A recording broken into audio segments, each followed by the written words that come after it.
오늘은 3월 첫째 주일 성찬 예식이 있는 주일입니다. 또 동시에 오늘은 3일절이기도 합니다. 그리고 또 오늘은 사순절 두 번째 기간, 수 번째 주일이기도 합니다. 원래 3월 첫째 주, 매달 첫째 주는 저희 교회에서 성찬 예식이 있고 이 성찬 예식은 설교 전에 제가 함께 성찬 예식을 나누었습니다. 근데 오늘은 성찬 예식을 설교 전에 하지 않고 설교 후에 함께 성찬 예식을 나누려고 합니다. 그 이유는 성찬 예식에 대한 바른 이해가 필요하겠다라는 생각을 가지고 먼저 말씀을 통해서 성찬 예식에 대해서 진정한 그 의미와 또 우리가 어떻게 성찬식을 참여해야 되는지를 함께 생각하고 또 그 후에 함께 성찬 예식에 참여하기를 원합니다. 신앙의 원칙 중에서 하나가 있다면, 여러 가지 중에 한 가지를 찾아본다면 이성의 소유와 판단이라고 볼 수 있습니다. 사람들은 신앙생활을 한다고 하면 먼저 이성을 제쳐놓고 논리적인 부분을 제쳐두고 신비한 것 또는 영적인 요소만이 신앙의 전부인 것 같이 생각하는 경향이 있습니다. 하지만 신앙생활의 가장 베이직, 기본적인 요소는 이성을 사용하는 것입니다. 우리 양심에 반하는 종교적인 요소 또는 미신적인 요소, 신비적인 요소는 신앙적이 아니라는 거죠. 신앙이라는 것은 초월적인 부분과 영적인 부분이 분명히 존재한 것은 사실입니다.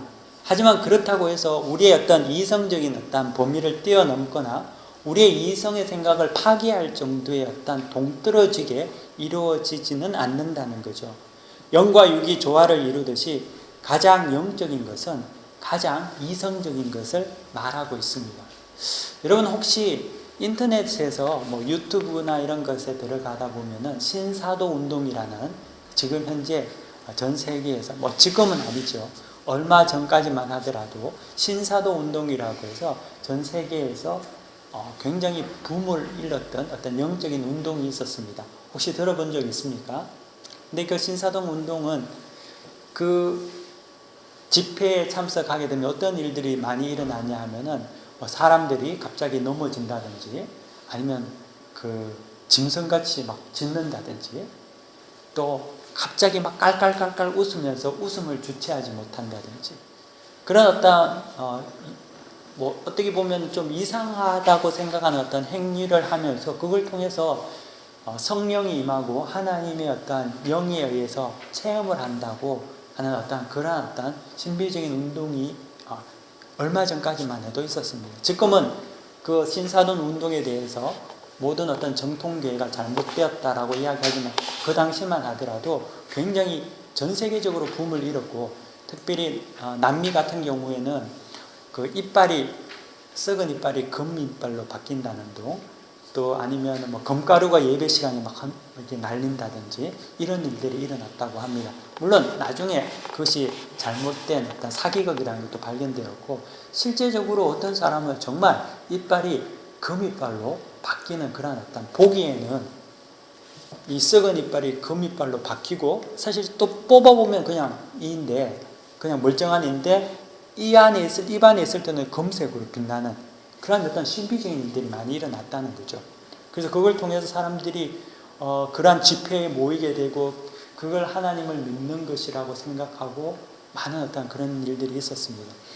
하지만 그런 어떤 신사도 운동에서 보여주는 것 같이 우리의 어떤 이성적인 범위를 뛰어넘거나 또 우리의 어떤 신비적인 것을 자극하는 어떤 많은 어떤 것들은 사실 바른 신앙인지 아닌지를 굉장히 염두에 두며 조심스럽게 다가가야 한다는 거죠.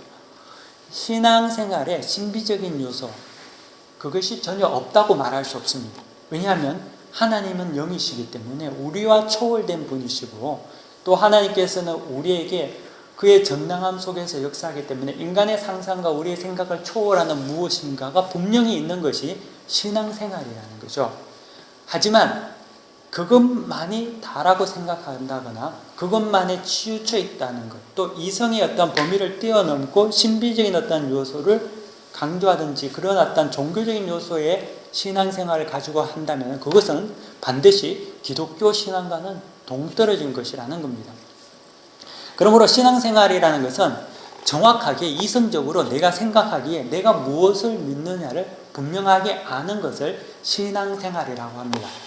내가 신앙생활을 한다는 것은 막연하게 흐릿하게 무작정 믿는 것이 아니라는 거죠. 분명히 이성을 통해서 명확하게 정확하게 아는 것을 말합니다. 여러분들 교회에서 왔지 않습니까? 왜 내가 교회에 왔는지, 내가 이곳에 앉아 있어서 어떠한 효력이 있는지, 내가 이곳에 앉아 있을 때 내가 무엇 때문에 있는지를 분명하게 알아야지만이 그때부터 신앙생활이 가능하다는 거죠. 그것이 아니라 사람들은 종교라는 것에 대해서 어떻게 보면 굉장히 무척이나 신비적이며 또 범접할 수 없는 초월적인 것으로 생각해서 뭔가 막연하게 단 일들이 체험되고 이루어진다는 것을 생각하고 있습니다. 하지만 그것은 우리가 조심해야 된다는 거죠. 많은 사람들이 어떤 신비적이고 또 범접할 수 없는 초월적인 것이라고 신앙을 생각하고 종교를 생각해서 그 신앙 안에 들어오기를 거부하고 마치 안채에는 들어오지 않고 바깥 담 넘어서 마당에 앉아서 멀리서 구경하고 흠모하고 사모하는 것으로 신앙을, 종교생활을, 신앙생활을 만족하려는 경향이 있습니다. 하지만 그것은 신앙생활이라고 할 수 없다는 거죠. 신앙생활이라는 것은 분명히 하나님과 내가 체험적으로 관계를 가지고 있다는 겁니다. 개인적인, 인격적인 관계를 가지고 있는 것을 내 스스로가 분명하게 아는 것을 신앙생활이라고 하는 거예요. 그렇기 때문에 신앙은 실제적이라는 거죠. 막연하거나 애매모호하거나 또는 무관심하다거나 두렵다거나 게으르다거나 이런 것은 신앙이 아니라는 겁니다. 그런 신앙은 우리에게 천국에 들어갈 기회를 주지 않습니다. 신앙은 육신의 한계로 인해서 완전할 수 없고 또 완벽하게 이해해 줄 수 없는 것은 사실이지만 동시에 육체의 한계 안에서 정확하고 명확하고 명쾌하고 그리고 이해되어지는 것이 신앙이라는 겁니다. 그러므로 신자는 내가 믿는 바에 대해서 반드시 알아야 합니다. 여러분들은 신자가 여러분들이 되었다면 내가 무엇을 믿는지를 알아야 되고 행여나 내가 믿음이 약하거나 잘 모른다 한다면 그것을 알기 위해서 노력해야 된다는 거예요. 그거 없이 그냥 무지함으로 게으름으로 막연함으로 잘 될 거야, 믿으면 되지, 교회 나오면 만사가 형통할 거야, 그것은 신앙이 아니라 그것은 미신이라는 겁니다. 그렇기 때문에 내가 믿는 바를 반드시 알아야 하는데 알지 못하면은 모르는 것이고 모르면은 믿지 않는 것입니다. 내가 알고 난 이후에 이걸 내가 진짜 믿을지 말 건지를 결정할 수 있는 거 아니겠습니까? 물건을 하나 사더라도 내가 이 물건에 대한 어떤 가치라든지 이 물건의 기능을 알고 난 이후에 이것을 살지 말지를 결정하는 것 같이 신앙도 마찬가지로 내가 그 신앙의 믿음에 대해서 알고 난 이후에 내가 믿을지 안 믿을지를 결정할 수 있고 그 결정을 통해서 내가 선택받은 자인지 선택받지 못한 자인지 알 수 있다는 거죠. 간접적으로 알 수 있다는 겁니다. 많은 성도들 중에서 가장 이해하지 못하고 막연하게 생각하며 행하는 행위가 있다면, 교회 안에서의 행위가 있다면 그것은 오늘 지금 준비해 놓은 성찬식입니다. 왜 많은 사람들은 성찬에 참여하면서도 왜 성찬을 참여해야 하는지, 또 이 성찬 예식의 의미가 무엇인지, 또 성찬이 주는 효력이 무엇인지를 사실 모르고 앉아있을 때가 많습니다. 그리고 또 교회 안에서도 대부분 그것에 대해서 잘 알지 못합니다. 교회 안에서도 사실 이 성찬에 대해서 정확하게 가르치지 않는다는 거죠. 그래서 오늘 이 성찬에 관한 이 성경이 우리에게 말씀하는 의미에 대해서 여러분들과 한번 생각하고 알아보기를 원합니다. 성경이 말하는 성찬의 의미가 무엇인지를 여러분과 알아보기를 원합니다. 먼저 성찬에 임하는 사람들의 모습에 대한 상태를 몇 가지 이해해 볼 필요가 있는데 제가 4종류의 상태를 여러분들에게 말씀해 드리겠습니다. 그런데 이 4종류는 잘못된 성찬을 임하는 사람들의 생각이라는 겁니다. 근데 제가 왜 이 4가지를 말씀드리냐면 우리 또한 이 네 종류의 상태 속에 한 사람일 수 있다는 거기 때문이죠. 자, 첫 번째 상황은 이 성찬이라는 것을 사람들이 생각할 때 모든 사람들이 성찬에 참여해야 된다고 생각하는 사람들이 있습니다. 주장하는 사람들이 있습니다. 성찬은 모든 자들에게 주어진 은혜라는 것이기에 누구나 성찬에 참여할 수 있다고 합니다. 그리고 성찬에 참여하는 것만으로도, 이 성찬식에서 이루어지는 떡과 포도주를 마시는 것만으로도 모든 좋은 효력이 나타날 거다, 어떤 좋은 결과가 있을 거라고 생각합니다. 이것은 주님께서 제정하신 거룩한 성찬의 의미를 모를 뿐만 아니라 성찬 자체를 마치 신비적인 무엇인가, 굉장히 거룩한 무엇인가로 미신적인 것으로 전락하게 만드는 것이라는 거죠. 이 떡을 먹고 이 포도주를 마시는 것으로 뭔가가 거룩한 효과, 신비적인 뭔가가 있을 거라고 생각한다면 잘못된 것이라는 거죠. 성찬은 절대로 숭배의 대상이 될 수 없습니다. 또 마냥 성찬에 참여한다고 해가지고 이것이 효력을 나타내지도 않습니다. 죽어가는 사람에게 사제가 막 달려와서 입속에 포도주를 붓고 떡을 넣는다고 해서 이 사람이 입을 열어 씹고 먹을 수 있겠습니까? 그건 불가능한 거 아닙니까? 그리고 또 죽어가는 사람에게 사제가 떡과 포도주를 넣었다고 해서 그 사람이 천국 가는 것은 아니거든요. 그것은 어떻게 보면 죽은 송장에게 음식을 넣고 살찌기를 바라는 것과 다름이 없습니다. 이 성찬은 이 떡과 잔이 무엇을 나타내며 그리스도의 죽음을 기억하는 것이 어떤 쓸모가 있는지를 잘 이해하고 난 이후에 비로소 효력이 있습니다. 모르면은 아무리 참여해도 모른다는 거죠. 제가 예전에 한번 목에 굉장히 숨을 쉬기 힘들 정도로, 말을 하기 힘들 정도로 기관지에 어떤 염증이 생겨서 굉장히 힘든 적이 있었습니다. 근데 제가 이게 한동안 거의 한두 달 정도 이걸 고생했는데, 제가 이렇게 고생하는 걸 알고 제가 잘 아는 어떤 지인 한 분이 독일에서 약을 보내줬습니다.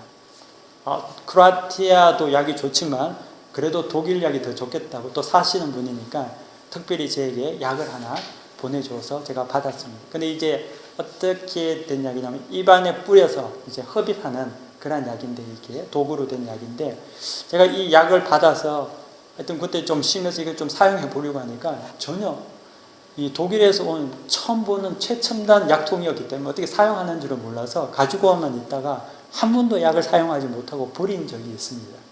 근데 마찬가지로 하나님이 우리에게 예수 그리스도께서 제정하신 성만찬에 대해서 사용법, 그 의미를 알지 못한다면 우리가 아무리 성만찬에 참여한다 하더라도 아무런 어떤 효력이 없다는 거예요. 무엇을 어떻게 해야 될지 모른다는 겁니다. 제가 마치 약통을 받아서 약을 사용하지 못해서 먹지 못했는 것 같이 그런 어떤 하나의 어떤 예가 될 수 있다는 거죠. 그래서 이 성찬이라는 것은 그리스도의 죽음을 기억하는 것이 어떤 쓸모가 있는지를 우리에게 이해하게 됩니다. 그래서 모든 자들이, 심지어 여러분 중에 세례를 받았다 하더라도 성찬에 아무런 생각 없이 앉아서 주는 떡을 먹는다고 해서, 잔을 준다고 해서 마신다고 해서 잘 될 거야, 뭔가 효력이 나타날 거야, 하나님의 축복이 나한테 임하겠지라고 생각하는 순간 여러분은 미신을 믿는 우상 숭배자가 되는 겁니다. 신앙이라는 것은 굉장히 영적인 것이기 때문에 어떻게 받아들이느냐에 따라서 참신앙으로 갈 수도 있고 미신이 될 수 있다는 거죠. 그래서 바른 교회는 성찬을 하나님을 알고 믿고 자신의 죄를 회개하고 따르기를 결단한 세례자에 한해서 성찬을 허락합니다. 왜냐하면 그 세례받은 자가 성찬의 의미를 알기 때문입니다. 성찬의 의미를 알지 못하면 줘봤자 아무런 유익이 없다는 거죠. 두 번째로는 공공연한 죄를 저지르면서 그것을 버리지 않는 죄인이 성만찬에 참여했다고 해서 자신의 죄가 사라진다고 생각하는 것은 성찬에 대한 몰이해와 모독이 되는 겁니다. 하나님의 어떤 말씀, 이 계명을 습관적으로 거역하면서 성찬식에 참여하면은 내가 막 죄를 많이 지었는데 성찬식에 와서 이 떡과 포도주를 마시면 마치 우리 속에 있는 가래가 싹 내려가는 것 같이 먹고 마실 때 내 죄가 싹 깨끗하게 씻어진다고 생각한다면 이것은 철저하게 틀렸다는 거예요. 성찬은 그런 것이 아닙니다. 이는 제가 방금 첫 번째 이야기해드렸던 모든 사람이 참여하면 뭐 효과가 있겠지라고 생각하는 것보다 더 잘못되고 위험한 생각인데, 그렇게 된다면 성찬은 죄를 씻어주기는커녕 우리 죄를 위해 죽으신 그리스도의 십자가의 상징인 이 성찬을 모독하는 어떠한 것으로 초래하게 되고 죄를 더하는 결과가 된다는 거죠. 왜냐하면 이 성찬은 예수님께서 우리 죄를 위해서 죽으셨기 때문에 더 이상 우리가 죄에서 해방된다는 의미를 말하고 있습니다. 그래서 예수님의 십자가 사건을 성찬을 통해서, 예수님께서 십자가 사건에서 십자가 선상에서 몸이 찢기시고 피를 흘리신 그것을 떡과 포도주를 통해서 우리가 기억하는 것입니다. 그러면 십자가 사건이라는 것은 우리 죄를 용서하신다는 건데, 우리가 죄를 막 지으면서 다시 성찬에 참여한다는 것은 죄를 씻었는데 또 죄를 조금 짓는다는 것이 아닙니까? 그것은 성찬에 대한 모독이 된다는 거죠. 그것은 성찬을 파괴하는 행위입니다. 그래서 여러분들이 예배를 드릴 때, 제가 또 이 성찬 예배에 참여했을 때 회개의 기도를 우리가 함께 드리는 이유 중에 하나가, 물론 우리가 다 죄를 어떻게 하나님 앞에 우리 죄를 다 낱낱이 우리의 죄성을 다 할 수 있겠습니까? 그 짧은 시간에.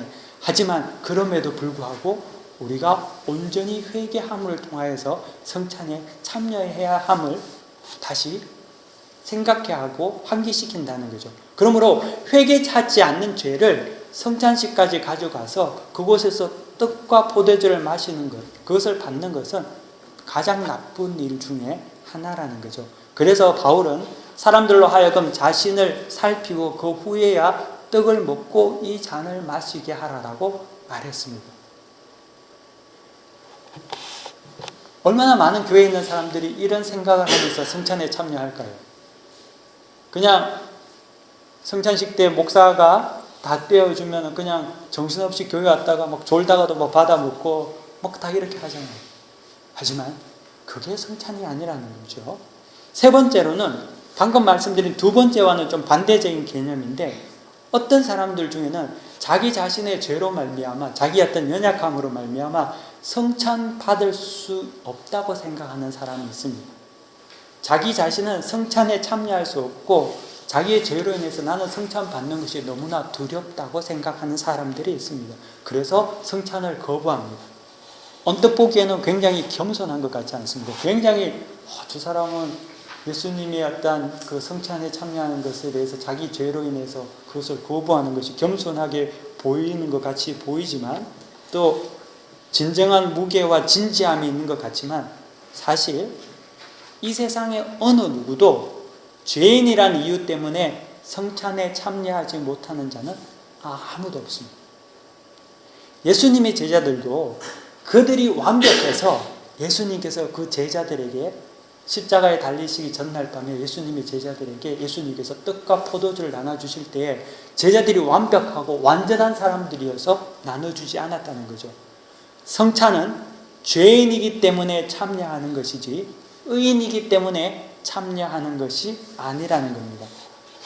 주님께서는 우리의 회개가 불완전하다고 해서 우리를 성찬에서 거부하시거나 완벽하게 될 때까지 성찬을 멀리하고 마음이 천사와 같이 될 때까지 기다리라고 말씀하지 않습니다.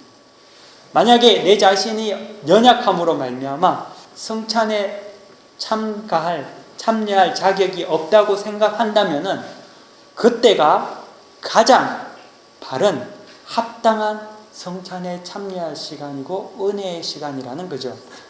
하지만 그럼에도 성찬을 거부한다면 그는 자기의 의로 인해서 주님께서 명령하신 이를 지켜 행하고 끝날까지 기념하라고 하신 명령을 거부하는 자가 될 뿐일 것입니다. 네 번째로는 자기 공로로 구원을 받을 것이라고 생각하고 성찬에 대해서 무주하고 관심이 없으며 성찬에 참여하지도 않고 또 자신이 구원을 받을 수 있다고 생각하는 그러한 상태입니다.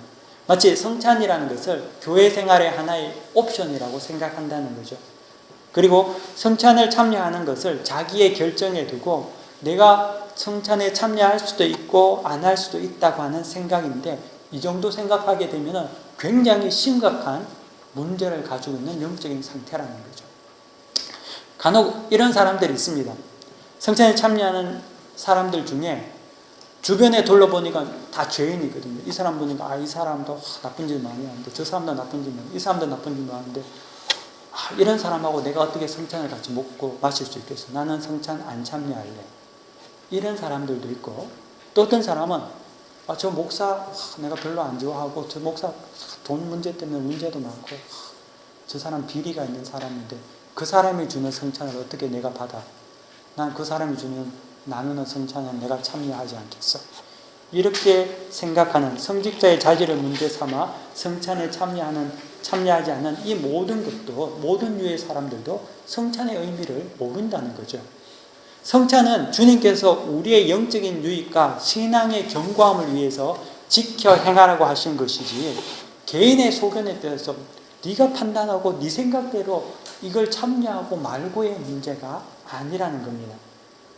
이렇듯 우리는 성찬에 대해서 어떻게 보면 누구나 막연하고 애매하고 정의되지 않는 지식을 가지고 상상함으로 성찬에 임하고 행합니다. 어떻게 보면 이것이 성도만의 문제라고 할 수 없습니다. 왜냐하면 성찬에 대해서 바르게 가르치지 않고 바른 이해와 개념에 대해서 잘 알려주지 않기 때문이죠. 그래서 이 교회의 역할이 굉장히 중요하죠. 왜냐하면 내가 알지 못했는데, 듣지 못했는데 어찌 알겠습니까? 여러분들이 이곳에 앉아 있을 때 예수 그리스도에 대해서 여러분들이 듣지 못했다면 어떻게 예수님을 받아들이고 믿을 수 있겠습니까? 마찬가지로 성찬 또한 바른 성찬의 이해가 있어야 된다는 거죠.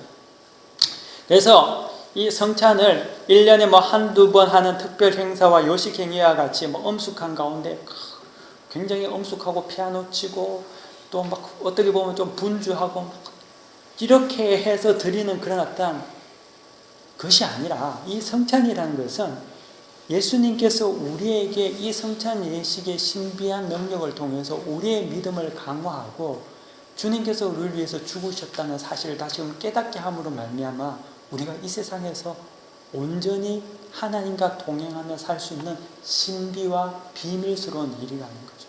이것을 우리가 이해하고 깨달을 때 온전한 성찬의 의미와 그 속에서는 영적인 놀라운 역사가 일어난다는 거예요. 신앙이라는 것은 비밀을 말하는 겁니다. 비밀은 모든 사람이 알 수 없습니다. 만약에 모든 사람이 안다면 그것은 더 이상 비밀이 되지 않죠. 동시에 모든 사람이 모르면은 그것 또한 비밀이 될 수 없죠. 비밀이라는 것은 누군가는 알지만 누군가는 몰라야지만이 그것이 비밀이 될 수 있습니다. 근데 이 비밀은 인간의 지식으로 또 인간의 능력으로 알 수 있는 비밀이 아니라는 거죠. 왜냐하면 하나님의 초월적인 지식으로 통해서, 계시를 통해서 알 수 있는 것이기 때문에 신앙이라는 것은 오직 예수 그리스도의 계시를 통해서, 그의 말씀을 통해서 깨달아 알아야지만이 그것을 통해서 내가 믿음으로 그것을 받아들이고 믿을 수 있는 신비한 지식이며 은혜인 것입니다. 저는 이곳에 있는 여러분들이 그 비밀을 소유해야 된다고 믿습니다. 여러분들이 아무리 종교 생활을 하고 교회를 나온다 하더라도, 부모님이 아주 뛰어난 신앙을 어떤 연륜을 가지고 있는 분이라 하더라도 내가 그 비밀을 모르면 모르는 겁니다. 그렇기 때문에 우리는 하나님의 은혜가 필요하고 또 이 가운데 성령의 역사가 있기를 원하고 우리가 그것을 위해서 수고해야 한다는 것이죠. 사실 이런 어떤 교육은, 세례 교육을 할 때 여러분들이 처음 예수님을 알고 그 은혜로 말미암아 내가 하나님을 믿겠다고 결단했을 때, 세례를 받을 때 교육으로 끝난 것이어야 합니다. 하지만 요즘은 이런 어떤 세례 시에도 교육이 제대로 잘 되지 않고 있지 않습니까? 마치 세례도 하고 받고 싶은 사람 신청하면은 이 요식된 어떤 절차를 거쳐서 한 일주일, 한 4주 훈련받고 난 이후에 세례 받겠습니다 하면은 문답하고 세례 주고 이렇게 하잖아요. 여러분들 군에 가봤으면은, 군에 알겠지만 군대 가면은 논산훈련소에서 1,000명, 2,000명, 심지어 10,000명 세례 주거든요. 근데 그게 이제 세례 받으러 온 그 국군 장병들이 예수를 믿으러 나온 게 아니라 교회에 초코파이 받으러 나왔다가 세례 받으면 좋다고 해서 다들 받는 게 받으면 좋겠지 뭐 나쁜 거 있겠어. 나는 절에도 나가지만 잘못되면 뭐 예수님도 한번 매달려 봐야 되니까. 그러다 보니까 뭐 세례도 받고 뭐 절에도 가고 뭐 그런데 그게 신앙이라고 한다면은 그것은 큰일 난다는 거죠. 그건 신앙이 아니에요. 그거는 소위 말하는 종교생활, 소위 말하는 내가 필요한 무엇인가를 찾는 것밖에 없다는 거죠. 여러분 생각해 보십시오. 내가 아버지가 있는데 옆집 아저씨도 내 아버지, 뒷집 아저씨도 내 아버지. 이러면 내 진짜 아버지가 좋아할 리 막무하지 않겠습니까? 근데 우리가 신앙에 대해서 그런 어떤 생각을 가지고 너무나 그런 어떠한 부분에 대해서 정결하고 정확하게 가르쳐 주지 않기 때문에 물량 위주의 교회가 공장에서 물건을 찍어내듯이 진지한 검증과 신앙 고백을 하지 않고 그 상태에서 모든 것들을 너무나 많은 자들을 격려하고 천국에 대한 입장권을 남발하기 때문에 사실 정말 하나님을 알면 너무나 큰 축복과 은혜가 있음에도 불구하고 그것은 가보지도 못하고 수박 겉만 핥고 종교 생활하다가 다 지옥 가는 백성이 되어버린다는 거죠. 제가 예전에 여기 왔던 교환 학생 중에 한 학생이 처음 여기 와서 신앙생활을 했습니다. 한 6개월 정도 여기 있었습니다. 그리고 예수님을 알게 되었습니다. 교회를 출석했습니다. 봉사도 했습니다. 그래서 그때 세례받는 어떤 시기가 되어서 세례 교육을 시켰습니다. 그리고 난 이후에 마지막 날, 그 다음 주, 그날이 토요일이었으니까 그 다음 날이 세례식 있는 날이었습니다. 토요일 날 세례 문답을 하고 교육을 하고 난 다음에 세례를 주면 되는데 그 다음 날 이때까지 어떻게 보면 얼마나 귀하고 소중한 영혼입니까? 평생 교회를 다닌 사람이 아니에요. 여기 처음 와서 교회를 나왔어요. 그리고 여기서 예수님을 알아서 훈련을 시키고 세례 교육을 했는데 마지막에 그날 보니까 아직까지 예수님에 대한 진정한 확신이 없고 하나님을 잘 몰랐기 때문에 세례를 안 줬습니다. 못 줬습니다. 굉장히 마음 아팠습니다. 그런데 그렇게 할 수밖에 없었던 이유가 뭐냐면 그렇게 해서 세례를 준다면은 그 친구 또한 자기가 하나님을 모르는 상태에서 세례를 받기 때문에 신앙생활 자체도 모르는 가운데 그냥 종교생활 하다가 끝날 거 아니에요. 저는 그러한 어떤 신앙을 가지고 우리가 하나님을 믿었을 때는 하나님의 온전한 축복이 우리에게 오지 않는다고 확신합니다. 그렇기 때문에 바른 신앙이 우리의 인생을 변화시키고 온전한 축복으로 이끌어 간다는 거죠. 온전한 믿음의 확신과 성경적인 확신을 가지고 비록 그것이 모자란다 하더라도 내 마음 중심이 정말 하나님을 사랑하고 그것을 위해서 살아가기를 위해서 노력한다면 그것은 분명 하나님이 사랑하는 자가 확실합니다. 하지만 그것이 없다면 우리는 우리 자신에 대해서 정말 조심하고 다시금 하나님 앞에 돌이켜봐야 된다는 거죠. 그래서 오늘 이 성찬 예식 또한 이런 어떠한 신앙의 어떠한 훈련을 통해서 말씀을 통해서 우리 자신을 다시금 돌이켜보고 내가 정말 이 성찬을 통해서 하나님께서 주시는 유익에 온전히 참여할 수 있는지를 또 내가 아직까지 세례받지 못한 사람이라면은 쟤는 먹네 나는 못 먹네 이게 문제가 아니라 나도 하나님의 은혜를 참여하고 함께 동참하기를 원하는 거룩한 열망들이 나타나는 그러한 성찬 예식이 되어야 된다고 믿습니다. 이것이 바른 신앙이라는 거죠.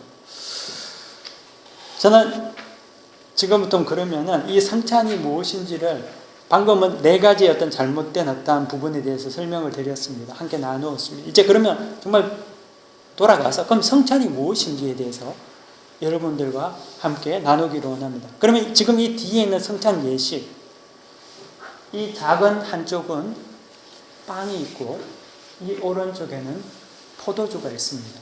근데 우리 교회에서는 포도주는 사용하지 않고 포도 음료를 사용합니다. 근데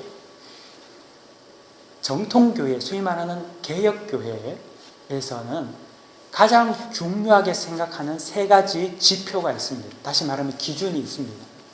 그것이 무엇이냐면 첫째는 하나님의 말씀입니다. 왜냐하면 말씀이 온전하게 바르게 선포되지 않으면 사람들이 모두 잘못된 우상을 섬길 수 있기 때문이죠. 그렇기 때문에 이 성경에 근거한 하나님의 말씀을 가장 중요한, 하나님이 주신 계시의 말씀을 가장 중요한 기준으로 생각합니다. 그리고 두 번째가 뭐냐? 두 번째는 성찬식입니다. 세례식을 말합니다. 그래서 세례와 성찬 예식을 우리가 있는 이 교회의 정통개혁교회의 가장 중요한 기준으로 생각합니다. 세 번째는 가장 중요하게 생각하는 세 번째 뭐냐면 권징입니다. 여러분 권징이 무엇을 말하는지 아십니까? 권징은 칠이라고 하기도 하고 성도가 잘못했을 때에 잘못한 부분을 가르치고 꾸짖고 돌아오게 하는 것을 권징이라고 합니다. 이 세 가지를 개혁교회, 정통교회의 가장 중요한, 교회가 이단과 구분되는 가장 중요한 세 가지 기준을 말씀과 세례와 성찬과 그리고 권징이라고 했습니다. 그렇기 때문에 제가 이렇게 설교 시간 때 이렇게 말씀에 대해서 신경을 써서 말씀을 전하는 이유도 왜냐하면 교회를 교회답게 하는 가장 중요한 것이 말씀이기 때문에 그렇고, 두 번째, 이 성찬 예식이 그만큼 하나님과 우리를 묶어주는 중요한 예식이기 때문에 그렇습니다. 요즘은 세 번째 같은 어떤 권징 같은 경우는 교회에서 뭐 이렇게 싫은 소리 하면 다 떠나지 않습니까? 이 교회만 교회냐? 옆에 있는 교회도 교회인데. 그런 의미에서 본다면 우리 교회는 굉장히 좋은 조건에 있는 교회입니다. 왜냐하면 한인교회가 하나밖에 없기 때문에 딴 데 갈 데가 없어서 그렇지만 그걸 떠나서 이 시대는 우리가 죄인으로 살아가는데 어떻게 선하게 살 수 있겠습니까? 우리는 원래 타락했는데 죄를 작으면 지을 수밖에 없잖아요. 근데 죄 짓는 것에 대해서 교회는 교정 작업을 해주는 것이 교회의 역할입니다. 죄 짓는 사람에게 잘합니다, 할렐루야, God bless you 하면은 그것은 교회가 아니라는 거죠. 그렇기 때문에 교회는 늘 그 안에서 죄와의 전쟁과 싸움이 있다는 거예요. 여러분, 교회 안에서 하나님의 말씀을 통해서 권징이 없다면은 그것은 참된 교회가 아니라는 것을 우리의 신앙의 선조들이 그것을 고백했다는 거죠. 그래서 오늘 두 번째 말씀에 대해서, 두 번째 있던 성찬, 이 세례를 좀 제외하고 성찬에 대해서 이야기를 한다면은, 성찬이라는 것은 그리스도께서 죽으시고 그 죽음을 통한 희생과 그로 인해 우리가 받을 은혜를 계속적으로 기념하기 위해 제정되었습니다. 다시 말하면은, 여러분 잘 들어보십시오. 이 뒤에 있는 떡과 포도주를 먹고 마시는 것은 예수님께서 죽으시기 바로 전날 제자들과 함께 나누면서 이것은 내 몸이다. 왜? 다음날 예수님께서 죽으시기 때문에 이미 예수님께서 아셔서 이것은 내 몸이고 이 포도주는 내 피다. 나는 이제 죽겠지만 이것을 가지고 나를 기념하라고 하신 의식이 이 성찬 의식입니다. 이게 왜 중요하냐 하면은 이것을 통해서 우리가 절대적으로 주의 죽으심을 기억할 수 있기 때문입니다. 이 세상에서 가장 잊어서는 안 되는 것, 그리고 모든 인류의 역사를 통해서 반드시 잊어서는 안 되는 것이 있다면 그것은 무엇이냐면 오늘 3.1절 기념주일, 3.1절 날이 아니라 대한민국 건국 기념일도 아니고 로마 문명의 태동도 아니고 뭐 산업혁명 이런 것이 아니라 여러분과 제가 그리고 온 인류가 절대로 잊어서는 안 되는 유일한 단 한 가지는 예수님의 죽음입니다. 예수 그리스도의 죽음이 우리가 절대 잊어서는 안 되는 것이라는 거죠. 왜냐하면 예수님께서 죽으시지 않으셨다면 우리의 죄는 절대 사해지지 않기 때문입니다. 우리의 죄가 사해지지 않으면 우리는 천국에 갈 수 없습니다. 우리는 죽는 그 순간 짐승과 같이 영원한 지옥에 들어갈 수밖에 없는 아무런 가치 없는 존재라는 거죠. 근데 예수님께서 우리 죄를 대신해서 죽으셨기 때문에 그 죽음 때문에 우리가 이제 그 죽음을 믿음으로 말미암아 이제는 영원한 생명을 가질 수 있는 그러한 축복의 대열에 들어간 것입니다. 예수님이 우리 죄를 짊어지시고 대신 십자가에서 죽으셨다는 거죠. 그래서 이 십자가의 죽음을 기념하는 예식이 성찬 예식이라는 거죠. 이것은 예수님의 죽음을 의미합니다. 그래서 우리가 이 성찬 예식에 참여할 때 이를 통하여서 우리가 우리의 죄였던 우리의 삶을 다시금 돌이켜보고 영원한 생명으로 갔다는 것을 기억하게 합니다. 예수님의 죽음이 없었다면 우리는 착하든지 악하든지 토끼나 사자처럼 짐승과 같이 살다가 없어지는 비참한 인생입니다. 그래서 주님께서 제자들에게 이것은 내 몸이요, 이것은 내 피라고 말씀하셨을 때 이것을 통하여서 우리에게 다시금 십자가 죽음의 현년을 가르쳐 주시고 또 이것을 기억나게 하시고 다시금 깨닫게 하여 주셔서 우리가 영생의 자녀인 것을 기억나게 하신다는 거죠. 그리고 영생의 자녀로서 살아갈 수 있도록 합당하게 만드신다는 겁니다. 자, 그러면 이 성찬 예식에 어떻게 참여해야 됩니까? 성찬 예식에 참여하는 데에는 반드시 두 가지 요소가 갖춰져야 됩니다. 하나는 회개고 하나는 신앙입니다. 사람들이 자신의 이전의 죄가를 뉘우치고 진심으로 회개하고 그 죄를 미워함으로 성찬에 참여해야 합니다. 자신의 죄를 뉘우치지 않고 회개하지 않고 미워하지 않는데 우리 죄를 위해서 죽으신 십자가 사건을 기념하는 성찬에 참여한다는 것은 논리적으로 넌센스가 된다는 거죠. 그래서 우리는 우리 자신의 애통함을 가지고 회개와 그런 결단 가운데 성찬을 참여해야 합니다. 동시에 또한 우리의 어떤 회개가 연약하고 불완전하더라도 우리 마음이 진실하다면 그것은 충분히 우리에게 은혜로서 성찬에 참여할 수 있다는 거죠. 또 두 번째 신앙이라 하는 것은 사람을 구원할 유일한 희망으로서 예수 그리스도를 믿는 것밖에 없다는 것을 솔직히 고백해야 합니다. 여러분들에게 큰 믿음을 요구하는 것이 아닙니다. 겨자씨 하늘과 같은 믿음이라도 진실한 믿음이 있어야만 합니다. 치즈 조각과 같이 구멍이 숭숭 난 믿음이 아니라 정말 작지만 이제 예수님 겨우 알고 교회 처음 나와서 이제 좀 하나님에 대해서 알까 말까 하더라도 진실한 믿음이 있다면 그 믿음 가운데 하나님의 역사가 있습니다. 그래서 이 성찬을 통해서 우리에게 어떤 유익을 주냐면 이 일을 통해서 우리의 영혼을 강하게 하고 그리스도의 죽음을 통한 우리의 구원에 대한 확신을 갖게 하고 또 깊은 회개와 내가 믿는 바가 무엇인지를 알게 함으로 말미암아 하나님과 친밀하고 동행하게 한다는 거죠. 그래서 이러한 어떤 성만찬에 대한 올바른 지식을 가지고 우리가 성만찬에 참여해야 될 줄 믿습니다. 저는 이 시간 여러분들과 함께 성찬 예식을 거행하려고 합니다. 이 시간 이곳에는 성찬에 참여할 수 있는 세례를 받은 분도 있고 세례를 받지 못한 분도 있는 거 알고 있습니다. 하지만 성찬을 받든지 또는 받지 않든지 간에 어떻게 하든지 간에 이 시간 하나님의 은혜를 사모하시고 그리고 제가 말씀드린 이 성경의 말씀과 같이 주님이 나를 위해 죽으심을 다시금 기억하고 성찬을 받은 사람은 정말 하나님과 연합하고 다시금 결단하는 시간이 되기를 원하고 성찬을 받지 않는 분은 비록 내가 받지 않지만 그런 거룩한 열망들이 일어나서 여러분들이 하나님의 예수 그리스도를 믿음으로 말미암아 세례를 받고 정말 하나님께서 주시는 놀라운 축복에 함께 동참하는 그런 여러분들이 되기를 간절히 바랍니다. 그러면 성찬 예식에 성찬 예식을 시작하도록 하겠습니다.